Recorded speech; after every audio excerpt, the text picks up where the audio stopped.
Welcome to another episode of Unconditioned Mind. Unconditioned Mind is actually a project of Awakened, which is a movement that focuses on contributing towards gender and racial inequality.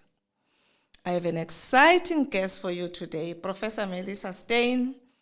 And maybe, Prof, we should start by you just introducing yourself. Tell us who you are, what you do, where are you now? Okay, so I am Melissa Steyn, as you say. I'm the South African National Research Chair in Critical Diversity Studies. So I work in areas of diversity, but we call it Critical Diversity Studies, because we challenge some of the usual ways that people talk about diversity, along the lines of we must celebrate diversity, or it's something that we just value in some way, but that doesn't actually deal with the underlying structures and the power dynamics that actually hold people in unequal positions relative to each other. So we say diversity work is about the struggle for social justice, and not just about bringing in a few representative others into organizations and leaving the basic power structures exactly as they were.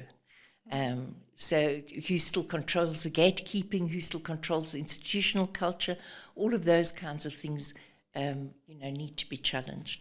So we think diversity is actually a much deeper issue than it often is presented. Wow. Yeah, maybe where we should start, Prof, is around, as an expert and in your research, just explain to us this whole thing of inequality. What is inequality? Okay. Well, we would normally talk about privilege and oppression. That would be the sort of languaging that we use.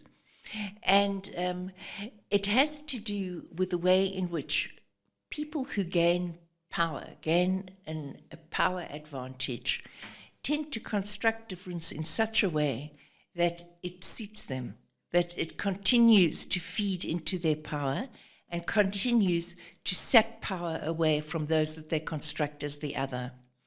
So if you look at something like race, for example, or gender, this is just part of normal human variation. If we talk about race, we've all got melanin. We have different amounts of melanin. We're all shades of brown. But the decision to call people white and black and to construct social organization around those constructions, that's a political decision. That has to do with power. Mm-hmm. And it has to do with the people who were able to make this construction, who were in a powerful position to be able to do this and make it stick. It's all about them gaining advantage over the people that they were classifying as black and inferior, and being able to sort of pull the goodies of the social world, the political world, the economic world towards themselves, advantage themselves and disadvantage. And that's the sort of the underlying dynamic that starts to construct inequality. Mm-hmm. But then, of course, it also, it gets hardwired into the economy. Yes. Yes. But there has to be that initial moment, shall I say, at which difference gets constructed within unequal power relations. So it's not a fluke. There is a real intention to actually create this construct. Yes. For power. It's definitely not a fluke. We're always sort of trying to debate, work out, how much is conscious, how much is unconscious, and we'll never really know, because for each person, as an actor, it's somewhat different, because we do grow up in contexts and we sort of imbibe the social norms. Mm-hmm. We're not necessarily conscious of that. Mm-hmm. But at the same time, when people make certain decisions that really do sort of entrench their advantage, they're also not completely unaware of the fact that they're doing that. you know. So I think the best way to answer that is that it is a combination of conscious and unconscious. Yeah, I believe so. I believe so. Maybe we should just retrace this whole issue of racism, Prof, because in my understanding, racism was not always there. I mean, there was prejudice, there was slavery, there were all sorts of competition among nations. But this whole thing of racism as a human construct that shapes our societies. Yes. How did it start? And because we are wondering, how did we get here? Because as this generation were born into a society with these beliefs that others are black, others are white, others are superior, others are inferior. But it must have started somewhere. Well, it are you did. able to trace for us? Yes, well, you know, historians do a pretty accurate job of telling us where it started. And it is completely intertwined with the conquest by European people of other parts of the world, you know, with a sort of early globalization that people have called, you know, the voyages of discovery and the early colonialism. Before that, and even continuing, of course, the big rivalry was between European countries. If we're tracing back this history, the big rivalry was between like the French and the English, or the Dutch and the French, you know, like that. Yes. As they became colonizers, the territories that they were conquering became the site on which these competitions, this rivalry, this enmity was acted out, you know. But they discovered that they had a commonality that linked them as European people in relation to all of these other countries. Well, they weren't countries yet, but I mean all these other territories that they were conquering and taking for themselves. And that was that their skins were lighter than all the other people. And so it became a political construction that they used to distinguish between themselves as people from Europe and the rest of the globe.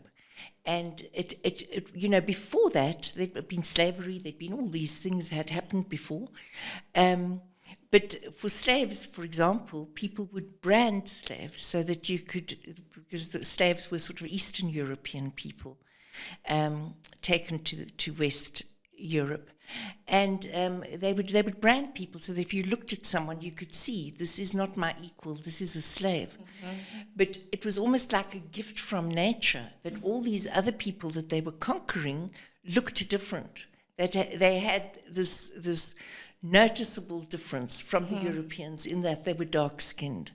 And so they could differentiate between the people who were the conquerors, who were the masters, and the people who were the conquered, and, you know, in many cases the slaves, through just looking at skin color. So that sort of is the origins of racism as we know it. So, but how do you treat fellow humans like that? Sort of dehumanize them. Just explain psychologically what was going on in their minds, because there must be something in your conscience that you have to shut down for you to actually treat people like that and dehumanize them. Yes. Like that, even branding them as if they're animals. Yes. Well, I mean, you've used all the key words, you know. These are the processes by which people manage it. Is they construct them to understand them as being outside of the circle of people like us. So there are people like us, and then there are them. They're other them. And those people are constructed as being not of the same kind of human as we are. They're lesser human. So once you start going down that road, you know, we do it. I mean, this is the way we've constructed animals too. You know, we said they don't have souls, they don't have emotions, they don't have language, they don't have culture, you know. We say all those things so that we can do what we like with them. You know, and that's the process, as we say, dehumanizing. You know, where people are saying, you know, that they don't feel pain, they don't think as rationally as we do, they don't have the same capacities that we have, they're, you know, biologically different, you know, make all of these kinds of discursive moves that make us not have to question how we treat them. Like we can do as we like, and that's the power. We do it because we can. Yeah. You know? But Nonku, you make such an important point, because it's really important to remember that at every stage in history, there have been people who've been part of the dominant group who have said, this is wrong. There've always been some people who've refused to allow themselves to be structured internally in the way their emotions and their psyche works, to believe that it's okay to do this to other people. You know, and I think it's important that we always remember that, because it's easy to say, you know, that people, what you were asking about earlier, that people didn't know, you know, because everybody thought like that. But it's important to remember that there've always been some people of conscience who have said, this is wrong. So, Prof, then let's talk about this whole construct of superiority and inferiority, all right? Because there's a sense where white people see it, superiority, as their identity. Yes. You know, when you are superior, you have access to resources, you have privilege, and others must be inferior then, so that you can continue to be superior. And unfortunately, Black people also have sort of adopted and embraced this whole notion of Blackness is equal to inferiority. Just unpack for us this whole issue of identity around these two terms, superior and inferior. Yes. So, Nonko, you see, I would say that you get this wherever we have these power relations that have become, over time, have become very settled, become very entrenched, what we could say is sedimented, you know, like rocks or whatever, been put in place, and then over time it just comes to seem normal, like the way it is. You know, we sort of forget that these were constructions, you know, and it just feels like this is how the world works. But if you look at gender, for example, you would find you can make many of the same observations about the way in which men get socialized into masculinity, with an idea that I can only be a proper man if the woman is in her place beneath me. Yes. So you have the construction of a subjectivity, of a sense of self, you know, that is based on having the other in a subordinated positioning, you know. So that sense of superiority, it's about power imbalances. It's about living in that space where you are in a dominant position and you can take that for granted, you know. And then in that space, it's sort of like a self-congratulatory place, you know, that space. It's sort of like, I'm here because I deserve it, because I'm better, you know, because I've worked hard, because, you know, my ancestors were industrious and clever, whatever. But you start ascribing it to your worth, and there's a real sense in which there's a reward for you psychologically in those dominant positions, this sense of superiority. So this thing continues and is perpetuated because it's a sort of, you know, my sense of worth, my sense of self. Yes, and it's internalized, you know, it just becomes part of how the world is for you. Yeah. So then just expand for us this whole notion of blackness and whiteness and this otherness that you're talking about. Because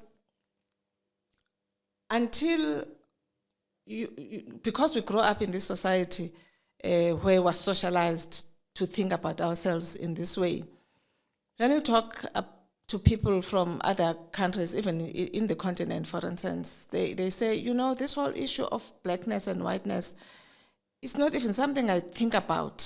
In my country, there's no such a construct of blackness and whiteness. It exists in these territories, for instance, where it is important to be superior and white and inferior, and just expand to us and just tell us, what is this blackness and whiteness and this otherness? Yes. Nonku, well, I don't quite know how to explain it more or better than I have, with this, that it's a political category, that it's got to do with power, that it's been constructed over hundreds of years as a way of creating inequality, creating people who are understood to be naturally and biologically suited to being in management, in government, in ownership, and people who are naturally and biologically and temperamentally and every other way suited to be in a labouring position, like workers, and are not seen to have what it takes, to be anything other than that, but to be in those subservient positions. So obviously it's going to be most noticeable in context where white people and black people are encountering each other. If you go to Europe, of course, there's just this assumption that, of course, we are superior, we're Europeans, and then people who are living in parts of Africa where they have very little to do with white people don't have their faces rubbed in it, Yes. Having said that, though, it still affects them. It would take a greater level of consciousness for them to understand how the globe is still organized around these concepts, and that you've still got advantage flowing to the areas of the globe that are understood to be white, and everything that went with the colonial constructions of whiteness, which is, whiteness is civilized, whiteness is modern, whiteness is advanced, whiteness, Yes. and of course the so-called global south, is everything that's not that, So you've still got those dynamics influencing how resources flow, who gets the benefit of the trade agreements and things like that. And so it's still affecting people in Africa hugely, even though they may not be as aware of that fault line that's operating. I don't know if that answers your question. Yes, no, it does. So let's talk about this whole issue of white fragility, because now there's this construct that black people are inferior. And then white people are encountering black people either, at universities, schools, in the workplace, where, for instance, this identity of superiority is challenged in the sense that here's a black person who is smarter than me, getting better grades than me, or in the workplace where clearly this black person is confident, is smart, and you see them, challenged now to the extent where then they call black people arrogant or egoistic and all sorts of names, which, again, black people have to now respond to again, and we can deal with that kind of response. And the fact that we can't even talk about race, for instance, there's a shaming if you talk about race. It's like white people are the bigger victims of apartheid, because if you talk about race, then you're an angry black person. Yes, right. Just unpack for us this white fragility. What happens in the psyche of white people when they confront these confident black people? Yes. Well, of course it is, as you say, it creates a great deal of dissonance, which is why I love South Africa. And I still completely believe that we are, at the forefront of deconstructing these racial constructions. Because we have a sizable white population living amongst an empowering black population. And I think those are the ideal conditions for getting these understandings troubled and for us to be able to work through them and leave them behind. But you're quite right, of course, about the white fragility. And Nonku, one can understand where it comes from. Because, as I said, the space of whiteness is a self-congratulatory sort of space. It's a space in which you have a self-esteem that is actually built on basically a lie, Yes.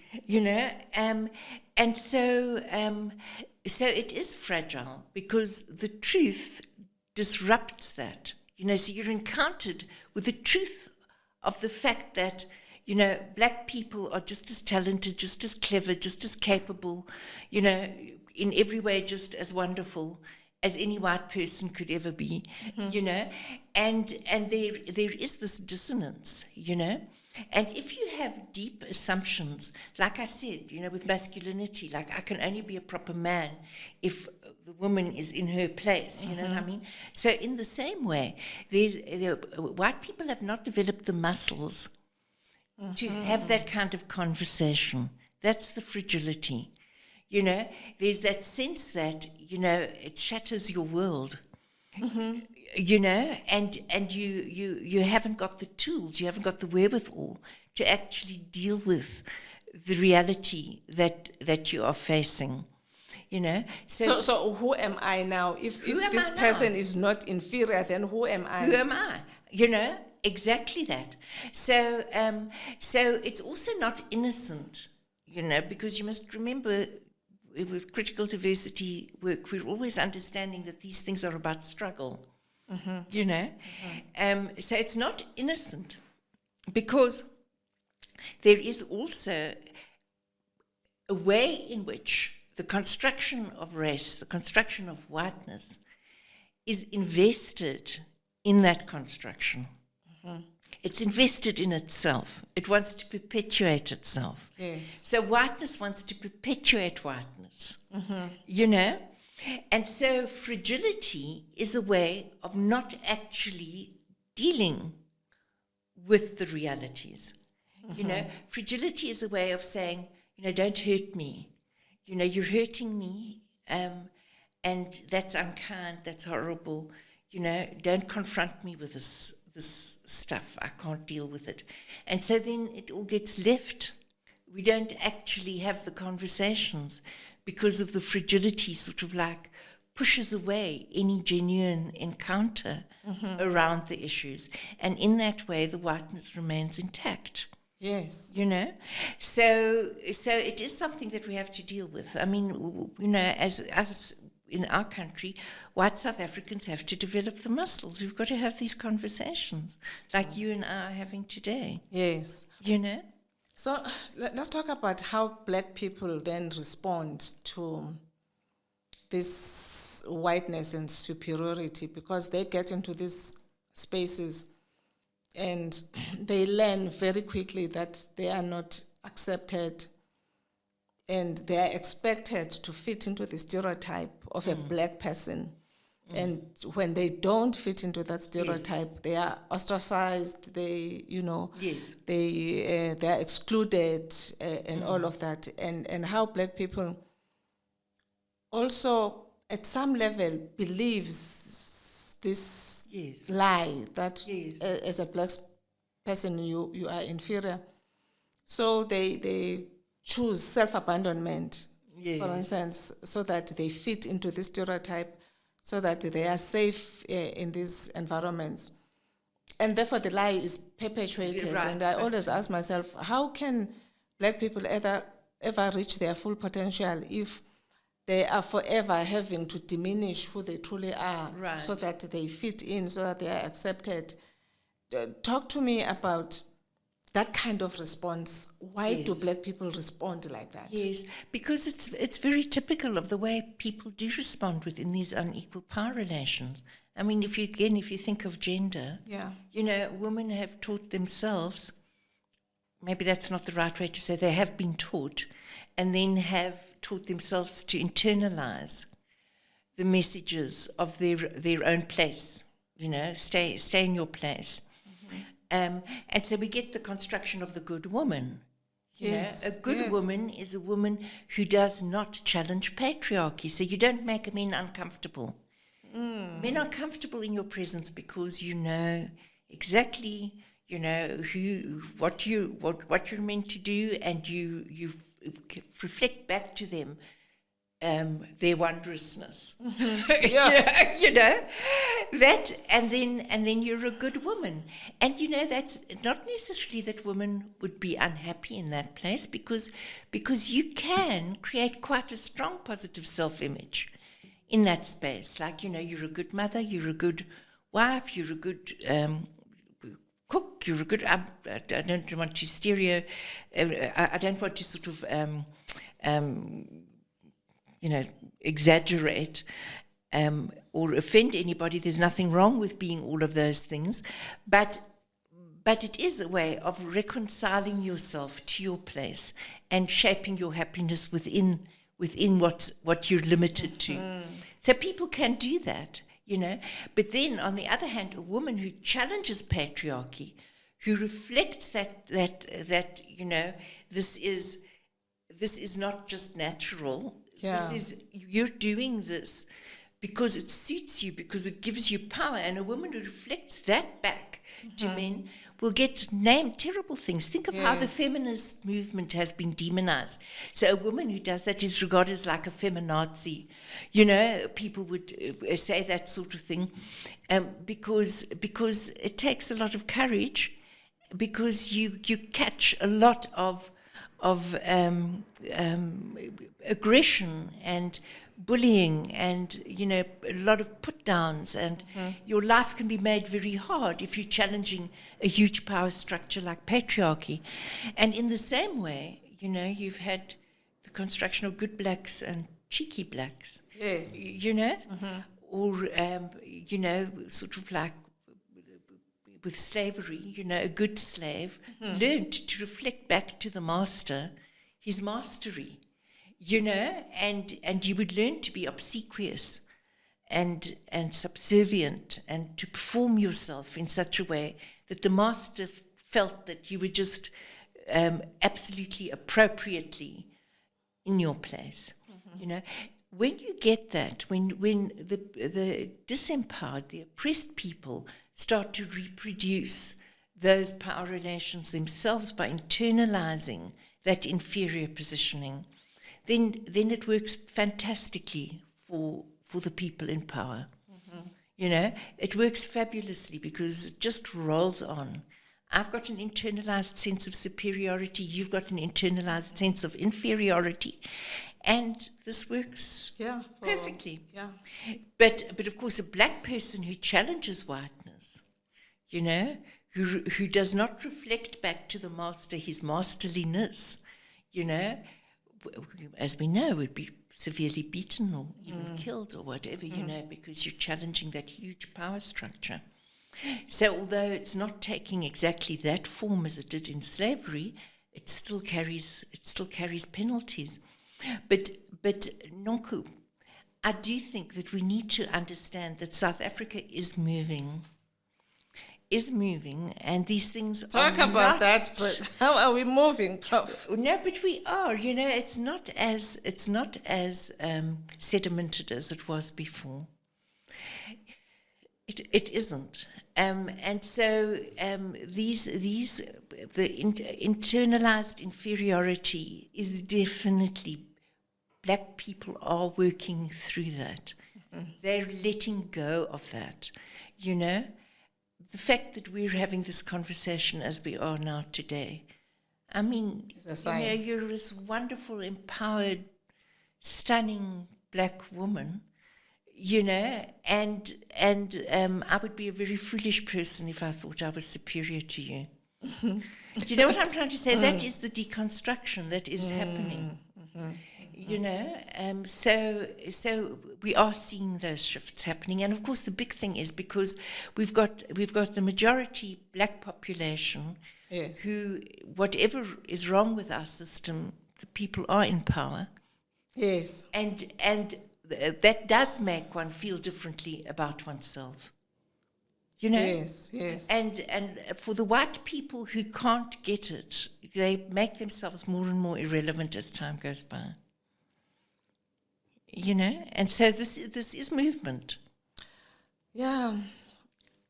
I suppose, I mean, we are dealing with psychological constructs. So there'll always be, when things are changing, you know, there'll always be resistance because white people want to retain their privilege and their position of power, and black people are tired of occupying in an identity that they know is not real. Is not real, is not true. So in your research then, how do we deconstruct this effectively? And black people are tired. They're tired of carrying this burden of, you know, nursing these white egos around whiteness and so on. They're really getting tired. And you don't want a situation where we have a whole revolution around dealing with whiteness and blackness. So in your research, what is coming out in terms of, you know, ways or tools of deconstructing this whole terrible thing? Yes, it is terrible. Nonku, so, you know, there are different ways in which we change as societies. One of the ways is just in the living. That is change. It's sort of like just rubbing shoulders, just being together in context, just working together. Just there is shift that happens along with that. But then there also has to be more conscious, facilitated change. You know? Yes. Which has to do with discourse, which is very important. I know people often say, just talking, it's a talk shop when we're going to do stuff, but talking is one of the most important things we do. You know, because that is how we influence each other's thinking, you know. That's how movements gather power, you know, is through talking. So discourse, talking, engaging is very important. But then also there's the changing of structures, you know, and policies and things like that, which is sort of like the hardwiring, which also has to be moved forward. And of course it has been. But Nonku, you know, my mom always used to say, she grew up in the Eastern Free State, you know, and she said there was a Sotho saying that said, "Don't get tired for tomorrow," which she brought us up on, you know. Okay. And I think it's very wise in telling us that some struggles are long-term struggles. You know, we mustn't get tired for tomorrow, because tomorrow we're still going to be struggling with this stuff. Yes. You know, this is a generational thing. It's not something that one generation sorts out, but it goes, you know, over many generations, which is not to say don't struggle. I'm not saying, you know, that it means that there's not a lot of work for us to do. We must take it on and we must do it. That's our historical mandate, as it were, is that we've got to do our bit for changing this stuff. But it's not something that we will sort out in one generation. But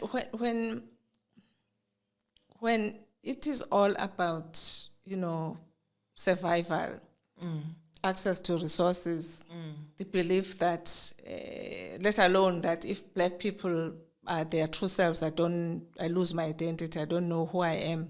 But there's the other practical thing of, if black people move up the ladder, then, you know, they take away from me, my bread, you know, that I've always felt entitled to. So how do we go around that? We can have dialogues around the identity issue, but how would we go around this belief that I have to protect my bread? Yes.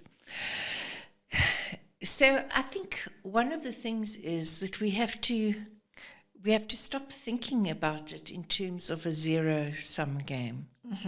You know, because there is that tendency, and I think that again, identities, subjectivity shaped within dominance tend to think that way. Like, you know, if I lose a little bit of my advantage, I'm losing everything. Yeah. You know, like it's terrible and awful, and I shouldn't have to endure this. You know, but I think we have to work to spread the understanding that it's not actually the end of your existence if you are sharing, you know? Yes. And that actually that's the way in which sustainability lies. This is an inherently unstable relationship. Yes. You know, if we want a more stable relationship, we have to be thinking much more in terms of mutuality. Yes. As opposed to dominance and oppression. You know, and I think that if white South Africans can understand that, for example, you know, I often think that 1994 agreement was premised upon the understanding that black people would forgive white South Africans, but that white South Africans would open up the economy. Yes. You know, I mean, I think that was an unwritten assumption. Yes, exactly. You know, and of course, you know, we can say that you know, black people did rise to what was being asked of them, but that white South Africans have not come to the party in the same sort of way. So I think an important part for white people of deconstructing their whiteness is really to work at how do we make the economy much, much more inclusive so that we can have a more stable future. For all of us. For all of us. For all of us. You know? Yes. Yeah. I always say that white people are so spoiled because in any relationship, there has to be a giving and takes kind of situation. Yes. You can't expect black people to do all the giving up, you know, to accommodate you when you are not even moving a few steps towards meeting black people midway kind of situation. And I suppose because they've always been allowed this privilege, it's difficult for them to see that they have a role to play in this. And for me, it is short-sighted, actually, to believe that let's keep black people there so that I can protect my bread. Whereas if everybody was allowed to use their own talents, their own gifts, would create more for the benefit of more. But the ego is a funny thing because it always wants to survive and always believes in shortage, you know. I have to protect my identity. I have to protect my bread and lose the other advantage of let's just expand the economy. Why do we think that the economy is limited?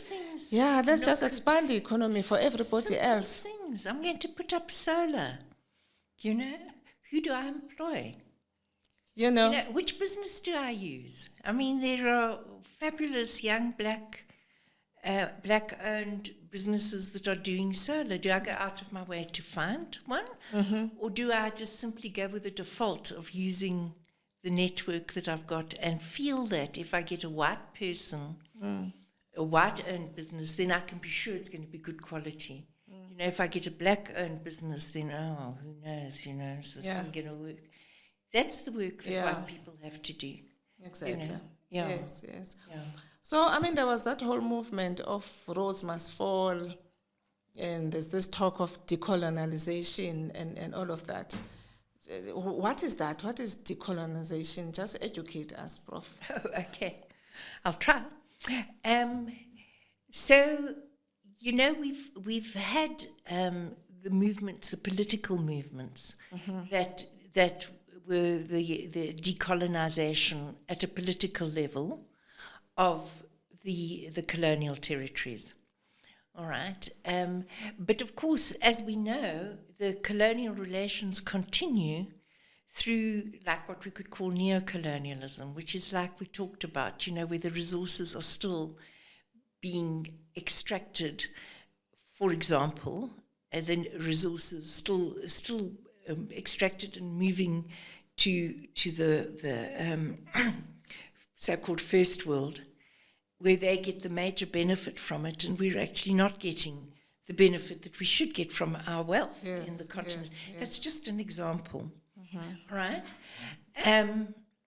So those are the kinds of neo-colonial relations that are still in place.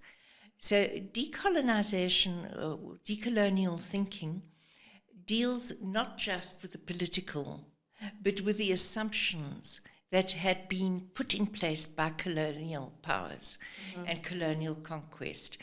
The mindsets, like what we've been talking about today, this is a decolonial conversation. Okay. Because what it's doing is it's actually looking at the knowledge systems that have been put in place, the way we think about things that have been dominated by Western interests and have been perpetuated and embedded and naturalized as just being the way the world is. And so the decolonization movement is about challenging all of that, not just, although it also does include, but not just things like the material land and the political power, but the actual ways of thinking, the ways of being that have been constructed through the whole colonial experience on both sides. Okay. But it focuses on indigenous people and on indigenous people's experiences and empowering that positionality. Just like with gender relations, feminism has done that by taking the woman's position in the construction of masculinity and femininity and try to raise our consciousness about how we ourselves have bought into these things. So that's what decolonization, in a very rough sort of way, I would say that that's what it's about. So lastly, and it's very important, and Nonku, it's happening. I mean, that is the good thing, is that we're living through a period of history where this decolonization is happening.